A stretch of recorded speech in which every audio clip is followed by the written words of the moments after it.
আমরা তো মুখে বলি আমরা আশিকে রাসূল, মুখে বলি আমরা নবীকে মহব্বত করি, নবীকে ভালোবাসি।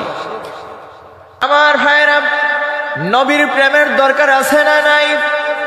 নবীকে ভালোবাসার দরকার আছে না নাই? তাহলে আমরা যদি মুখে বলি নবীকে ভালোবাসি, নবীর সাথে আমরা প্রেম করি, নবীকে আমরা মহব্বত করি, আর অন্তর দিয়ে যদি আমরা নবীকে ভালো না বাসি, তাহলে আমরা পরিপূর্ণ ঈমানদার হতে পারবো না, পরিপূর্ণ মুমিন হতে পারবো না। আর আমরা যদি আল্লাহর হাবিব মুহাম্মদ সাল্লাল্লাহু আলাইহি ওয়াসাল্লামের সাথে গভীর সম্পর্ক স্থাপন করতে না পারি, তাহলে ময়দানে মাহশর কিয়ামতের দিন আল্লাহর হাবিব যদি একটা বারের জন্য বলেন, এই ব্যক্তিকে, তাকে তো আমি চিনি না, আপনার আমার ঠিকানা আল্লাহর তৈরি জাহান্নাম ছাড়া আর কোথাও হবে না। ঠিক কিনা বলেন? আমরা নবীর শাফাআত বিশ্বাস করি কিনা?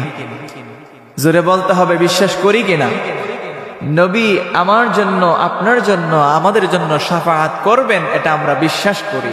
এটা শুধু আমরা না, বরং আহলুস সুন্নাহ ওয়াল জামাতের অন্তর্ভুক্ত যারা আছে সবাই বিশ্বাস করে নবীজি শাফাআত করনেওয়ালা। জোরে কন্না সুবহানাল্লাহ।